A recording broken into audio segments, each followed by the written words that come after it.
అందరికీ నమస్కారం. నేను శిరీష. ఈరోజు మనతో పాటు ఉన్నారు ప్రముఖ ఆధ్యాత్మికవేత్త, జ్యోతిష్య పండితులు డాక్టర్ రవిశంకర్ శర్మ గారు. గురుగారితో మాట్లాడదాం. గురుగారు నమస్కారం. నమస్తే అండి. గురుగారు, ఈ నూతన సంవత్సరం 2026లో కుంభరాశి వారికి ఎలా ఉండబోతుందంటారు? ఎలాంటి జాగ్రత్తలు తీసుకోవచ్చు అంటారు?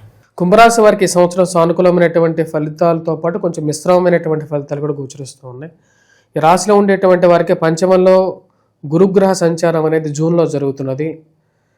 ఈ యొక్క గురువు యోగకారకమైనటువంటి ఫలితాలు ఇవ్వగలుగుతాడు జూన్ వరకు కూడా. యాక్చువల్గా గురువు సంతాన ప్రాప్తి కారకుడు అవుతాడు, అదేవిధంగా సంతానం యోగ్యతను ఇవ్వగలుగుతాడు. మరియు అదేవిధంగా వచ్చేటప్పటికి వ్యాపార పరంగా అనుకూలమైనటువంటి ఫలితాలను కూడా ఇవ్వగలుగుతాడు. వ్యాపారంతో పాటు ఇంట్లో కొంచెం ప్రశాంతతను కూడా ఇవ్వగలుగుతాడు. స్నేహితులతో సత్సంబంధాలని, కుటుంబ సభ్యులతో ఒక మంచి సానుకూలమైనటువంటి ఫలితాలను కూడా ఇవ్వగలుగుతాడు. రాశిలో ఉండేటువంటి వారికి ఇవన్నీ ఒక పాజిటివ్గా మనం అనుకున్నప్పటికీ, ఈ వ్యాపార పరంగా కూడా వచ్చినప్పటికీ ఫుడ్ రిలేటెడ్ బిజినెస్ చేసేటువంటి వారికి అనుకూలత ఎక్కువగా ఉంటుంది జూన్ వరకు కూడా. అదేవిధంగా వచ్చినప్పటికీ ఫుడ్ రిలేటెడ్ బిజినెస్తో పాటు ఎవరైతే కాఫీ, టీ హోటల్స్ రన్ చేస్తున్నటువంటి వారు, పుస్తక షాపులు రన్ చేస్తున్నటువంటి వారు, స్టేషనరీ షాప్స్ రన్ చేస్తున్నటువంటి వారు, బంగారం వ్యాపారం చేసేటువంటి వారు, కలప వృత్తి చేసేటువంటి వారు, ఇంట్లోకి చేసేటువంటి గృహోపకరణాలు ఏవైతే హౌస్ అప్లయన్సెస్ కానీ, ఫర్నిచర్ కానీ చేసేటువంటి వారికి కూడా అనుకూలత అనేది ఎక్కువగా ఉంటుంది. గురువు గత సంవత్సరంతో పోల్చుకుంటే ఈ సంవత్సరం అనుకూలతను ఎక్కువగా ఇవ్వగలుగుతాడు. కానీ ఈ సంవత్సరం ఈ రాశిలో ఉండేటువంటి వారికి పాజిటివ్స్తో పాటు నెగిటివ్స్ కూడా ఉన్నాయి. జన్మరాశిలోకి సంచారం చేస్తున్నటువంటి రాహువు మానసికమైనటువంటి చికాకును కలిగిస్తూ ఉంటాడు. వైవాహిక జీవితంలో కూడా జాగ్రత్తలు అనేవి చాలా ముఖ్యం. కోపతాపాలకి ఎక్కువగా లోనవ్వటం, ప్రశాంతతను తగ్గించేటువంటి పరిస్థితులు, చుట్టూ ఉన్నటువంటి బంధువులతో ఎవరితో ఏం మాట్లాడితే ఎటువంటి గొడవ వస్తుందో అర్థం కానటువంటి వ్యవహారంగా ఉంటుంది. ఒకటి మాట్లాడితే ఎందుకు మాట్లాడట్లేదు అంటారు, రెండు మాట్లాడితే ఎందుకు ఎక్కువగా మాట్లాడుతున్నావు అన్నటువంటి పరిస్థితి సమాజం మీద ఎక్కువగా ప్రభావితం చూపించేటువంటి పరిస్థితి అనేది ఉంటుంది. రాశిలో ఉండేటువంటి వారికి అంత సానుకూలమైనటువంటి ఫలితాలు గోచరించట్లేదు. గురువు యొక్క అనుకూలత రీత్యా ఈ రాశిలో ఉండేటువంటి వారికి సంతాన ప్రాప్తి కారకుడుగా ఉన్నాడు. అదేవిధంగా వచ్చేటప్పటికి ఫ్రెండ్స్ అండ్ రిలేటివ్స్తోనూ కొద్దిగా ఫైనాన్షియల్గా గెయిన్ ఇచ్చేటువంటి పరిస్థితి ఇస్తారు. స్త్రీలకి తన కాళ్ళ మీద తను నిలబడేటువంటి ఒక శక్తిని ఇవ్వగలుగుతాడు. గురువు యోగకారకమైనటువంటి స్థితిలో ఉన్నాడు. ఈ యొక్క గురువు జూన్ 6వ తారీఖున షష్టమంలోకి మారబోతున్నాడు, ఉచ్చస్థానంలోకి రాబోతున్నాడు, సువర్ణమూర్తిగా మారబోతున్నాడు. కానీ పూర్తి యోగ్యతనైతే ఇవ్వట్లేదు. ముఖ్యంగా ఈ రాశిలో ఉండేటువంటి వారికి ఈ సంవత్సరం కొత్తగా కోర్టు సంబంధితమైనటువంటి కేసులు కూడా తలకు చుట్టుకునేటువంటి వ్యవహారం, కోర్టు సమస్యలు మనకు కానీ మన బంధువుల ద్వారా కానీ మనకు కూడా ఆ యొక్క పరిస్థితులకు లాగబడడం అనేది జరుగుతూ ఉంటుంది. ఈ సంవత్సరం ఈ రాశిలో ఉండేటువంటి వారికి కొంచెం చికాకులు కలిగించేటువంటి పరిస్థితులు ఎక్కువగా జరగడానికి గల కారకంగా ఉంటుంది. ఆరోగ్యపరంగా కూడా కొంచెం జాగ్రత్తలు అనేవి తీసుకోవాలి. రాశిలో ఉండేటువంటి వారికి ఏలినాటి శని ప్రభావం అనేది ఎక్కువగా ఉంటుంది. జన్మరాశిలో రాహువు డిసెంబర్ 5వ తారీఖు వరకు సంచారం చేస్తాడు. డిసెంబర్ 5వ తారీఖు వరకు కూడా ఈ రాశిలో ఉండేటువంటి వారికి ముఖ్యంగా మానసికమైనటువంటి సమస్యలకు గురి చేసేటువంటి వారు, బాగా తెలిసినటువంటి బంధువులు మరియు అత్తమామలు వారి నుంచి కొంచెం ప్రెజర్స్ ఎక్కువగా ఉండటం అనేది జరుగుతూ ఉంటుంది. ఆ విషయంలో కొంచెం జాగ్రత్తలు అనేవి తీసుకొని ఒక సయోధ్యలో కుటుంబాన్ని ముందుకు తీసుకెళ్ళడానికి ఎక్కువగా ప్రయత్నం చేయాలి. అనవసరమైనటువంటి ఆర్థికమైనటువంటి నిర్ణయాలు తీసుకునేటువంటి విషయాల్లో, ముఖ్యంగా అప్పులు చేయటంలోనూ, అదేవిధంగా వేరే వారికి చేయబోదులు ఇచ్చేటువంటి డబ్బుల్లోనూ విషయంలో జాగ్రత్తలు ఉండండి. ఎందుకంటే సమాజం మారుతుంది. డబ్బులు తీసుకోవటమే కానీ డబ్బులు ఇచ్చేటువంటి ఆలోచన అనేది సమాజంలో ఎవరికి లేదు. కాబట్టి డబ్బులు సమస్యలు అప్పు ఇచ్చేటువంటి విషయంలో జాగ్రత్తగా ఉండండి. ఈ రాశిలో ఉండేటువంటి వారికి మెయిన్గా ఆర్థికమైనటువంటి సమస్యలు చుట్టుముట్టడానికి గల కారకంగా కూడా ఉండే విధంగా ఉంటుంది. కాబట్టి జాగ్రత్తలు మెయిన్గా బంధువుల నుంచి, స్నేహితుల నుంచి జాగ్రత్తలు అనేవి ఎక్కువ తీసుకోవాలి. ఈ రాశిలో ఉండేటువంటి వారు ముఖ్యంగా విద్యార్థులు బాగా రాణించగలుగుతారు. విద్యా సంస్థల్లో పనిచేస్తున్నటువంటి వారు, టీచర్స్, వీరు కూడా బాగా రాణించడానికి అనుకూలమైనటువంటి పరిస్థితి గోచరిస్తూ ఉన్నది. ఈ రాశిలో ఉండేటువంటి వారు మెయిన్గా వచ్చేటప్పటికి భూ సంబంధితమైనటువంటి లావాదేవీల విషయంలో అనుకూలమైనటువంటి ఫలితాలు అనేవి గోచరిస్తూ ఉన్నాయి. కానీ భూ సంబంధితమైనటువంటి లావాదేవీల్లో అనుకూలత అంటే మీ రేటు పెరిగినప్పటికీ కూడా, అంటే మీ యొక్క భూమి రేట్ అనేది పెరుగుతుంది. కాకపోతే అమ్మేటువంటి సమయంలో జాగ్రత్తలు అనేవి చాలా ముఖ్యం. ఎందుకంటే మనకు ఉన్నటువంటి రూపాయిని అందరూ పంచుకొని తినేటువంటి వారు బంధువులుగాను స్నేహితులుగాను తయారవుతారు. ఎవరికి ఏ విషయం ఎంతవరకు చెబుతున్నాం అనేటువంటి విషయాన్ని జాగ్రత్తగా ఆలోచించి చెప్పాలి. బయటికి చెప్పేటువంటి ప్రతి విషయము కొన్నిసార్లు మనకు శరాఘాతంగా తయారవుతూ ఉంటుంది. ఒకప్పటిలాగా నువ్వు చెప్పేటువంటి నీ మనసులో ఉన్నటువంటి బాధలు పంచుకునేటువంటి వారు తక్కువ ఉన్నారు సమాజంలో. నీ బాధల్ని అడ్వాంటేజ్ తీసుకునేటువంటి వారు ఎక్కువగా ఉంటారు. కాబట్టి మనకి ఎన్ని బాధలు ఉన్నా సరే ఇంట్లో ఆ బాధల్ని ఏదో పంచుకుందామని చెప్పి వాడు చెప్తే వారు దాన్ని ఇంకో విధంగా తీసుకుని మన మీద అడ్వాంటేజ్ తీసుకొని మన మీద పెత్తనం చేసేటువంటి వారు సమాజంలో ఉన్నారు. కాబట్టి జాగ్రత్తగా ఉండాల్సినటువంటి ముఖ్యమైనటువంటి సూచన. ఈ రాశిలో ఉండేటువంటి వారు వడ్డీ వ్యాపారస్తులు జాగ్రత్తగా ఉండాలి. వడ్డీ వ్యాపార విషయంలోనూ అదేవిధంగా స్థిరచరాస్తుల విషయంలోనూ వాటి యొక్క పత్రాల విషయంలోనూ బంధువులతోనూ స్నేహితులతోనూ జాగ్రత్తగా ఉండాల్సినటువంటి ముఖ్యమైనటువంటి సూచనగా చెప్పడం జరుగుతుంది. ముఖ్యంగా గురుగారు సినీ రంగంలో ఉన్న వారికి, రాజకీయ రంగంలో ఉన్న వారికి ఎలా ఉండబోతుందంటారు? సినీ రంగంలో ఉండేటువంటి వారికి, ఆ రాజకీయ రంగంలో ఉండేటువంటి వారికి గడ్డు కాలంగానే చెప్పచ్చు. ఒకంత ఆరోగ్యపరంగా కొంచెం బెటర్గా ఉంటుంది. గతంతో పోల్చుకుంటే జన్మరాశిలో శని సంచారం కన్నా ధనస్థానాల్లో శని సంచారం ఏంటంటే ఫైనాన్షియల్ డిస్టర్బెన్సెస్ అనేవి ఎక్కువ క్రియేట్ చేస్తాయి. బంధువుల్ని దూరం చేస్తూ ఉంటుంది.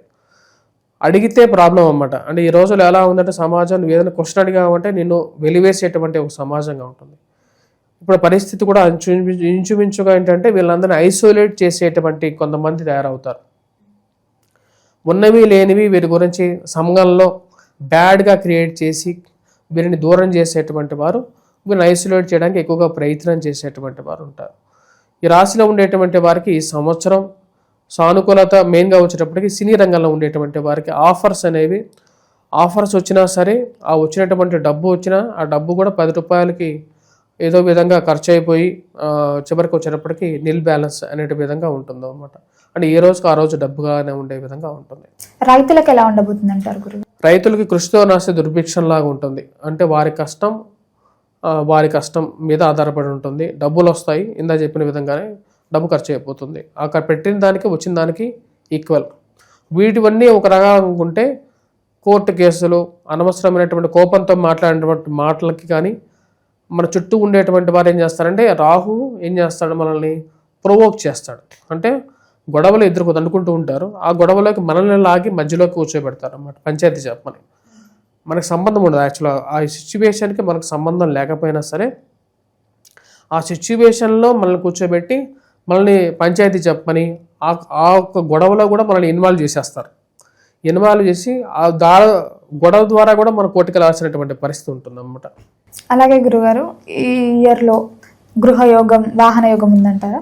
ఈ రాశిలో ఉండేటువంటి వారికి గృహయోగం అనేది జూన్ తర్వాత నుండి మనకు కొంచెం ఎక్స్పెక్ట్ చేయడానికి ఉంది. జూన్ వరకు కూడా బాగుంది యాక్చువల్గా చెప్పాలంటే. కానీ ఈ రాశిలో ఉండేటువంటి వారికి వాహన యోగం ఉన్నా సరే సెకండ్ హ్యాండ్ వాహనం అవకాశం అనేది ఉంది. కానీ నూతన వ్యాపారాల విషయంలో మటుకు కొంచెం జాగ్రత్తతో ముందుకెళ్ళటం మంచిది. స్టాక్ మార్కెట్లో స్పెక్యులేషన్స్లో ఇన్వెస్ట్మెంట్ అనేది చాలా దూరంగా ఉండాలి. ఎందుకంటే అంత బాగాలేదు పరిస్థితి. ప్రపంచ ఆర్థిక పరిస్థితి బాగాలేదు. దానిలో మనం ఒక నీటి బిందువు కూడా కావు. కాబట్టి మనం జాగ్రత్తగా ఉండాలి. మన జీవితాలు చాలా చిన్నవి కాబట్టి జాగ్రత్త తీసుకుని ముందుకెళ్తే మంచిది. ముఖ్యంగా గురుగారు ఎవరైతే ఈ నరదృష్టి అలాగే శత్రువుల నుంచి బాధపడుతున్నారో వాళ్ళకి ఈ ఇయర్లో విముక్తి కలిగే లాభాలు ఏమైనా ఉన్నాయా? ఆ శత్రువులు ఈ సంవత్సరంలో ఎక్కువగా దాడి చేస్తారు. వీళ్ళకి ఇంకా చిరాకు ఎక్కువ పుట్టించే విధంగా ఉంటుంది. వాటి నుంచి తప్పించుకోవడానికి వీళ్ళు శతవిధులుగా ప్రయత్నం చేయటం కన్నా దుర్గాదేవి అమ్మవారు మరియు అదేవిధంగా నరసింహస్వామికి ఉన్నటువంటి గొప్ప ఇదేంటంటే శక్తి ఏంటంటే అందరు దేవీ దేవతలు వచ్చేటప్పటికి భూమి మీద కానీ లేకపోతే ఆకాశం మీద కానీ ఉంటారు. కానీ స్వామివారు భూమికి ఆకాశానికి మధ్యలో ఉంటారన్నమాట. అంటే ఎవరికన్నా సరే కష్టసాధ్యమైనటువంటి సమస్యలు ఉంటాయి.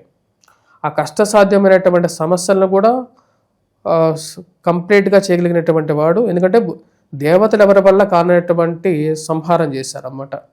అంటే హిరణ్యాక్షుడిని చంపగలిగినటువంటి శక్తి ఎవరికి లేదు. ఎందుకంటే భూమి మీద చంపకూడదు, ఆకాశం మీద కూడా చంపకుండా మధ్యలో చంపగలిగినటువంటి శక్తి ఉన్నటువంటి వాడు నరసింహస్వామి. కాబట్టి మన సమస్య ఎంత పెద్దదైనప్పటికీ కూడా దాన్ని తీర్చగలిగినటువంటి శక్తి ఆ నరసింహస్వామికి ఉందన్నమాట. చాలామందికి ఇలవేలుపుగా కూడా నరసింహస్వామి ఉంటాడు. వారందరూ నరసింహస్వామి వ్రతం చేయండి. నరసింహస్వామి వ్రతం చేయటం చాలామంది మానేస్తారు. కానీ నరసింహస్వామి మీ ఇంటి దేవుడికి వ్రతం చేయకుండా మనం ఎవరికో చేయాల్సినటువంటి అవసరం అనేది లేదు. అలాగే గురుగారు, మీరు ఈ ద్వాదశ రాశుల వారికి ఒక ర్యాంకింగ్ ఇస్తున్నారు అనలైజ్ చేసి. సో కుంభరాశి వారికి ఏ ర్యాంక్ ఇస్తారు? కుంభరాశి వారికి ఈ సంవత్సరం నేను ఇచ్చినటువంటి ర్యాంక్ 9th ర్యాంక్ ఇచ్చాను. ఆ 9th ర్యాంక్ కూడా ఇవ్వడానికి గల కారణం గురువు ఉచ్చ స్థానంలో ఉండటం, ఫస్ట్ హాఫ్లో గురువు పంచమంలో యోగకారకమైనటువంటి స్థానంలో ఉన్నందువలనే ఇచ్చాను. ఇంకా ఏ గ్రహం కూడా అంత సానుకూలమైనటువంటి స్థితిలో ఈ రాశి వారికి లేదు.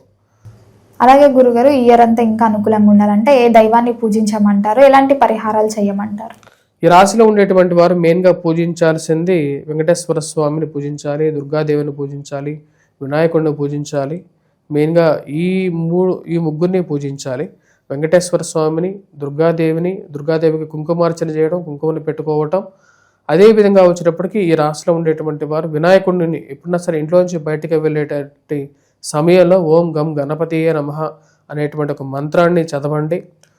అదేవిధంగా మానసికంగా ప్రశాంతతగా లేకుండా మానసికంగా బాధ కలిగించేటువంటి సమయాలు అప్పుడప్పుడు వస్తాయి. కళ నుంచి నీళ్ళు రావడం కానీ అలాంటివంటి సమయాల్లో ఓం దుమ్ దుర్గాయే నమః అనేటువంటి ఒక మంత్రాన్ని చదవండి. మిగతా సమయంలో ఓం నమో నారాయణ, ఓం భగవతే వాసుదేవాయ అనేటువంటి ఒక మంత్రాన్ని చదువుకోండి.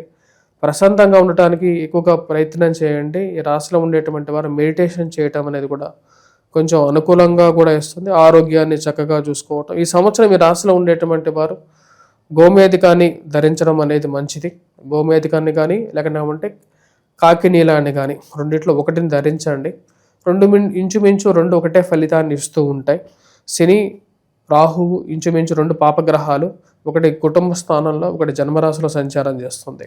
కాబట్టి ఈ 2 గ్రహాలకి మీరు వచ్చేటప్పటికి ముఖ్యంగా పరిహారం అనేది చేసుకోవాలి.